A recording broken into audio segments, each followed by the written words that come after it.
Right now, this moment, you might be carrying thoughts that weigh heavily on your shoulders. Perhaps it's the pressure of expectations, fear of the unknown, or the relentless what-ifs replaying in your mind.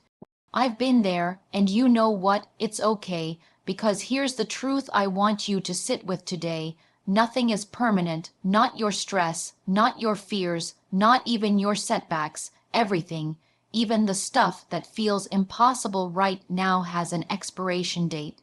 That pressure you're feeling, it's not forever. The uncertainty you're facing, it's not your life sentence. When we pause and truly recognize that this too shall pass, that realization itself has power. It gives you a choice, the choice to breathe again, to reset, to reclaim control, not by forcing the storm to disappear, but by remembering storms don't last forever. So take a breath with me, in and out. Because for the next few minutes, that simple truth, everything is temporary, is our anchor. Let's lean into it together. When you're in the middle of something hard, whether it's a personal loss, a setback at work, a health scare, or even just a season of uncertainty, it can feel like that moment will stretch on forever. It's almost as if the mind convinces you that this is your new normal, that the heaviness you feel will be here for the rest of your life. But the truth is, nothing is permanent, especially your struggles. The human experience is made up of seasons, and every single one of them has a beginning, a middle, and an end. This applies to the joyful moments as much as it does to the painful ones. Change is woven into the very fabric of our lives, and while that can be a little unsettling, it's also deeply freeing. When we're hurting, our perception narrows. It's like standing too close to a painting. You only see the brushstrokes and smudges, not the full masterpiece. Your brain starts replaying the same fears and doubts, and you convince yourself that the present moment is the only reality you'll ever know. That's when remembering the impermanence of struggle becomes so powerful. When you step back and remind yourself that everything you're facing is temporary, you create just enough mental space to breathe again. That small space is where hope begins. Life has a rhythm. Hardships rise like tides, but they also recede. Think about the challenges you've already faced. At the time, you probably thought you'd never get through them, yet here you are on the other side. Some of those moments might even seem smaller now in hindsight, not because they weren't real or painful, but because you grew beyond them. This perspective shift isn't about pretending the pain doesn't exist. It's about grounding yourself in the reality that the pain will evolve, and eventually it will fade. Of course, knowing that struggles are temporary doesn't magically make them pleasant. What it does is change how you move through them. When you recognize that nothing lasts forever, you can endure with a little more patience and a lot less panic. You start to focus on what's within your control, your thoughts, your actions, your attitude, rather than fighting against the fact that the storm is here. You stop trying to bulldoze through your pain and instead allow yourself to navigate it with presence and purpose. There's also a strange beauty in impermanence. It means that we're always in motion, always evolving. The person you are today is not the person you were 5 years ago, and the person you will be in 5 years is not the person you are now. Struggle accelerates that evolution. It teaches you resilience, adaptability, and perspective, and even though you might not see it in the middle of the chaos, each challenge shapes you in ways that prepare you for what's next. Sometimes the reminder that nothing is permanent needs to be repeated daily, even hourly. You might wake up with a heaviness in your chest, but before you spiral, you whisper to yourself, "This is temporary." You might sit in traffic with your mind spinning about everything that's wrong, and you pause to remember, "This will pass." These small mental interventions don't erase your reality, but they soften it. They give you permission to keep moving forward instead of getting stuck in the belief that you're trapped. When you truly embrace impermanence, you begin to live with a different kind of courage. You stop waiting for the perfect moment to start because you know that moment will pass too. You savor the good days more deeply because you understand they're fleeting.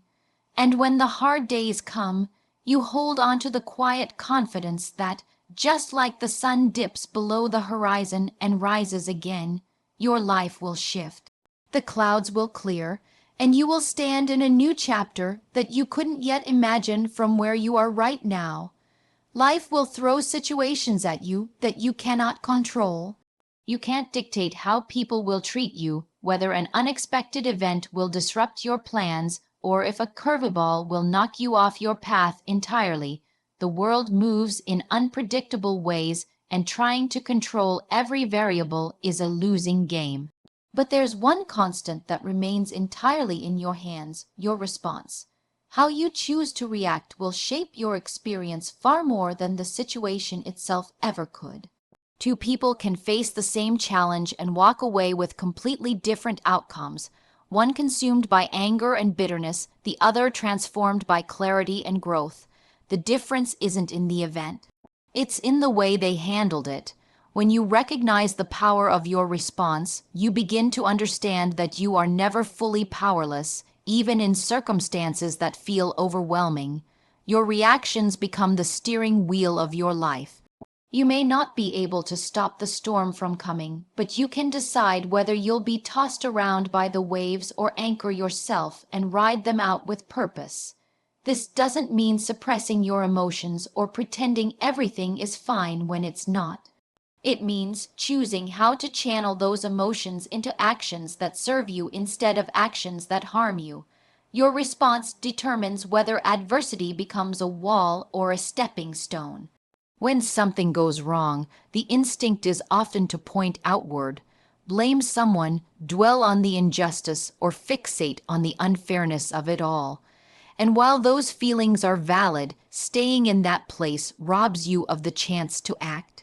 The moment you turn inward and ask, "What can I do right now?" you reclaim control. Sometimes the answer will be small: taking a breath before speaking, reframing your thoughts, asking for help. Other times it might require bold moves, setting boundaries, changing direction, or letting go of what no longer serves you. Regardless, the act of responding intentionally keeps you moving forward instead of staying stuck in reaction mode. We've all met people who seem calm under pressure, who navigate chaos without losing their center. It's tempting to think they're simply wired differently, but often they've just trained themselves to pause before responding. That pause is a powerful tool.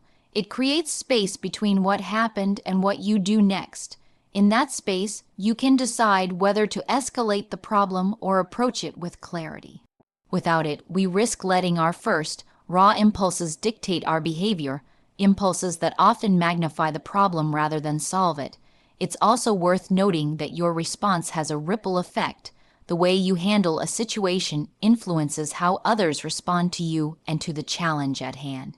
If you meet adversity with defensiveness or hostility, others will often mirror that energy. If you meet it with steadiness, you invite steadiness in return. This isn't about being passive or agreeable in every circumstance. It's about leading with intention rather than reactivity. Over time, choosing your response becomes a form of self-respect. It's a way of saying, "I will not let this moment dictate who I am." The more you practice it, the more you realize how liberating it is to know that no matter how chaotic life becomes, you still get to decide the kind of person you will be in the face of it.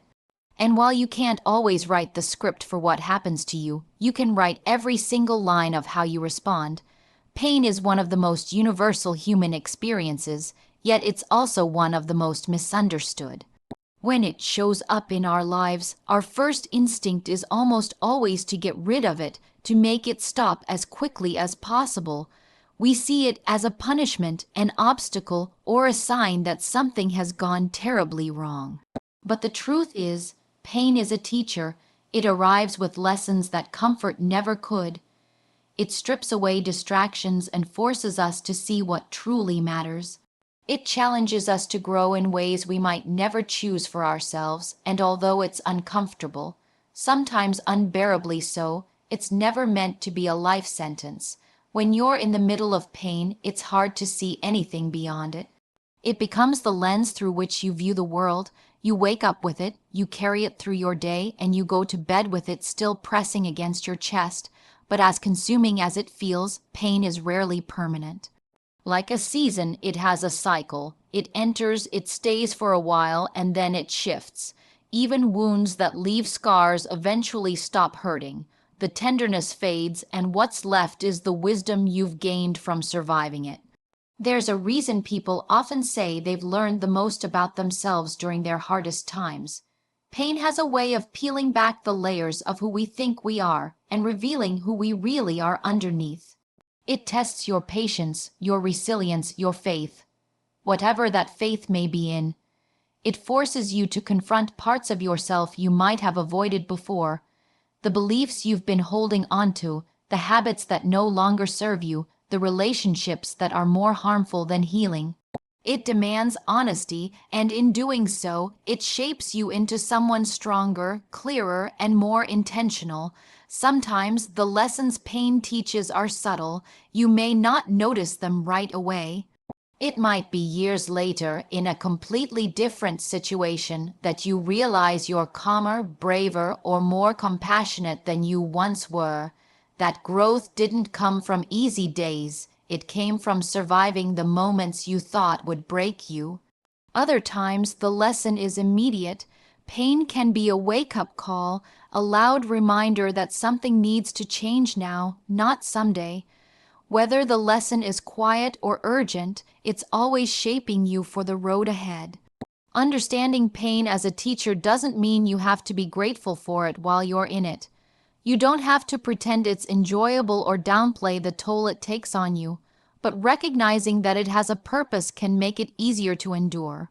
It allows you to shift from asking, "Why is this happening to me?" to "What can I take from this?" That question doesn't erase the hurt, but it gives it meaning. And meaning is what turns pain from a prison into a passage. The beauty of seeing pain as temporary is that it frees you from the belief that you're stuck in it forever. You start to trust that even the most intense seasons will pass. You begin to see your current struggle as just one chapter in a much larger story, a chapter that will one day give way to another, perhaps even one you could never have imagined without going through this. The chapter will end, but the strength and wisdom you gain from it will remain with you for the rest of your life. In a world that constantly demands more speed, more productivity, more noise, stillness is often misunderstood. People confuse it with passivity, thinking that being still means doing nothing, retreating from life, or giving up control. But stillness is not weakness. In reality, it's one of the most underrated forms of strength. It's the deliberate choice to pause in a culture that worships urgency. It's the ability to hold steady in the middle of chaos, to resist being pulled into every storm that swirls around you, and to act from clarity rather than impulse. Stillness doesn't mean you're unaware or disengaged. Quite the opposite, it heightens your awareness. When you stop rushing from one thing to the next, you start noticing more, the details you used to overlook, the emotions beneath the surface, the patterns that shape your decisions. In that quiet, you gain perspective, and perspective is power. Without it, you're just reacting to whatever happens, like a leaf tossed around by the wind. With it, you become intentional, choosing your actions rather than letting circumstances dictate them. There's also a discipline in stillness that many people underestimate.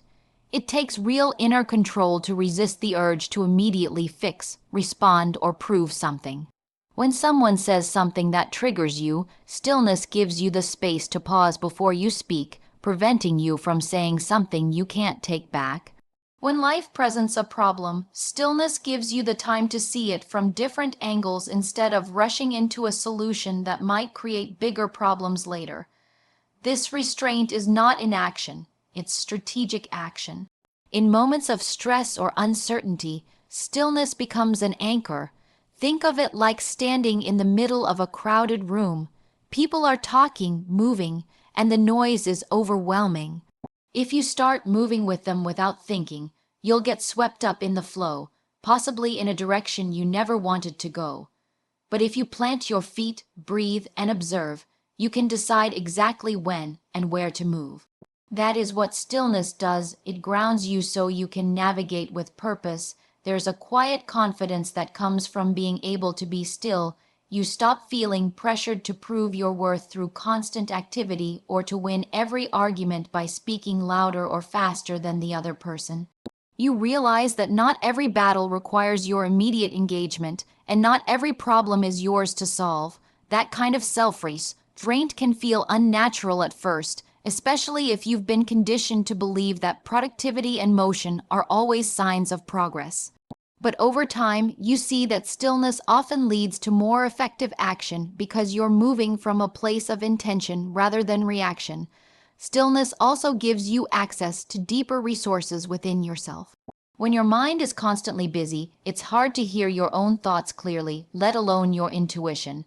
By quieting the noise, you create space for insight to emerge that might otherwise be drowned out by distraction. Sometimes the best answers don't come when you're chasing them, but when you stop, breathe, and let them find you. Learning to embrace stillness in a world that glorifies speed is an act of courage. It means trusting that you don't have to constantly prove your value through motion. It means understanding that clarity often comes in the quiet moments, not the frantic ones. And it means knowing that sometimes the strongest move you can make is to pause, observe, and let the right next step reveal itself. Life is made up of cycles, and endings are an inevitable part of that rhythm. Yet so often, when something ends, a job, a relationship, a chapter of life, we treat it as a failure or a loss to be feared. Endings can feel like the ground has been pulled out from under us, leaving uncertainty in its place. But what's easy to forget in those moments is that every ending, without exception, makes room for something new to begin. The closure you're experiencing right now may simply be the clearing that allows the next chapter to take root. When we hold too tightly to what's familiar, we sometimes end up clinging to things that no longer serve us. We keep relationships because we're afraid to be alone, jobs because we fear change, habits because they're comfortable. Endings, as painful as they can be, often arrive to shake us free from what we've outgrown. They create space for growth, space for healing, space for new opportunities we couldn't have imagined while holding onto the old. What feels like loss in the moment can turn out to be liberation in disguise. Of course, the space between an ending and a new beginning can feel uncertain. It's human to want immediate clarity, to know exactly what comes next, but life doesn't always work that way. Sometimes there's a pause, a period of not knowing, that forces you to sit with yourself. This in-between can be uncomfortable, but it's also where transformation happens. Just as a seed needs to be buried before it can sprout, you may need that quiet, undefined time to prepare for what's ahead. Endings also have a way of revealing resilience you didn't know you had. When something you thought you needed is suddenly gone, you're forced to discover new ways to navigate the world. You learn to adapt, to rely on strengths you may have forgotten, to see possibilities you never considered. And once you've done it once, you carry the quiet confidence that you can do it again. That self-trust becomes the foundation for embracing future changes with less fear. It's important to remember that new beginnings rarely look the way you expect them to. Sometimes they arrive disguised as challenges or detours. Other times they unfold so gradually that you don't realize you've entered a new chapter until you look back and see how far you've come. Either way, the ending that once felt devastating eventually becomes part of a larger story, a story in which each change has shaped who you are and where you're headed. When you shift your perspective to see endings as the natural doorway to beginnings, you stop resisting them quite so much. You start to trust the flow of life, knowing that even when one chapter closes, another is waiting to be written. That doesn't mean you won't feel grief or sadness. It's normal to mourn what's over, especially if it held deep meaning for you. But beneath that grief, there's the knowledge that life is still moving forward, carrying you towards something new. The more you embrace that truth, the more you can meet endings not just with acceptance, but with a sense of possibility for what's yet to come.